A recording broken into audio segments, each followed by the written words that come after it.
Good morning, everybody. I'm sorry that I've been absent the last few days. I was on a little mini vacation. We were visiting my stepson and his girl and the kids, and I had every intention of keeping up on these. In fact, the first morning that we were there, I decided to take my stuff out onto the front porch and do it out there where it's nice and peaceful, away from everybody else. And no sooner did I sit down, I got stung by a hornet. I was like, well, then. So it ended up not happening. Um, and then I just didn't do it for the rest of the time because I was like, if I'm going to be getting stung by hornets when I'm trying to be with the Lord,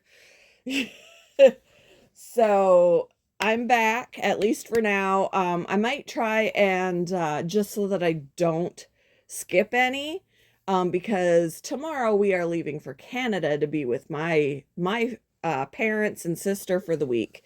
I'm gonna try and record a few or several of the quiet times so that all I have to do is post them for you guys so that circumstances won't get in the way where I can't do it on the spot. So I may do that for you guys.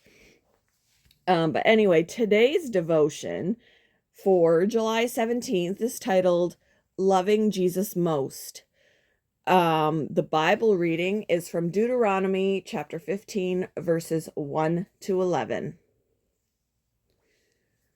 At the end of every 7 years, you must cancel debts. This is how it is to be done. Every creditor shall cancel any loan they have made to a fellow Israelite. They shall not require payment from anyone among their own people, because the Lord's time for canceling debts has been proclaimed. You may require payment from a foreigner, but you must cancel any debt your fellow Israelite owes you. However, there need be no poor people among you, for in the land the Lord your God is giving you to possess as your inheritance, he will richly bless you.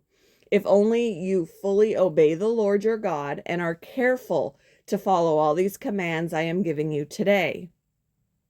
For the Lord your God will bless you as he has promised, and you will lend to many nations,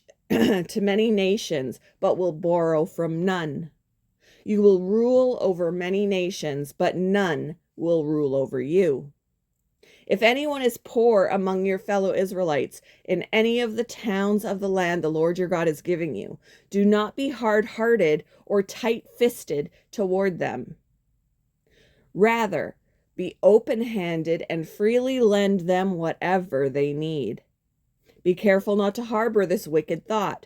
The 7th year, the year for canceling debts, is near, so that you do not show ill will toward the needy among your fellow Israelites and give them nothing.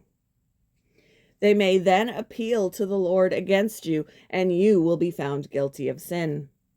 Give generously to them and do so without a grudging heart. Then, because of this, the Lord your God will bless you in all your work and in everything you put your hand to. There will always be poor people in the land.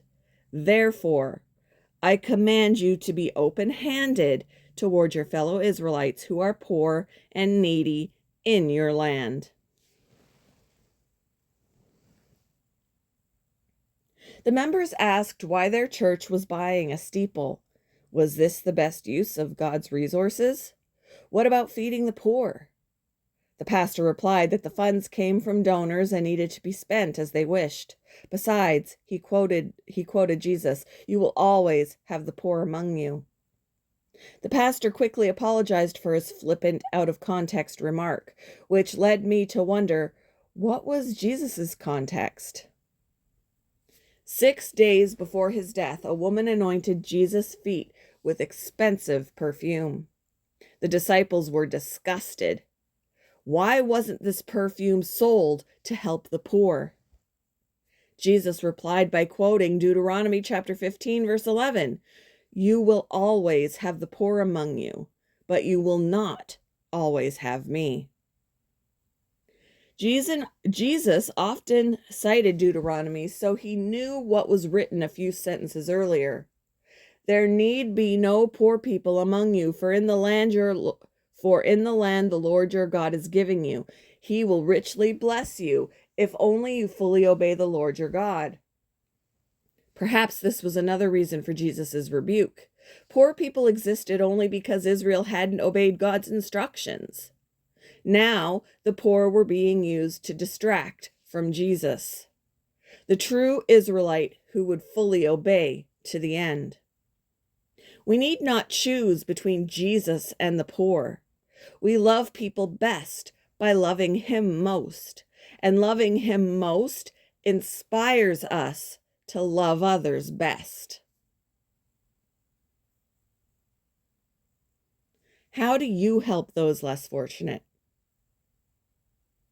How does the life of Jesus and the things he taught inspire you to share with those in need? Thank you for joining me for today's devotion, and I hope you all have a wonderful day.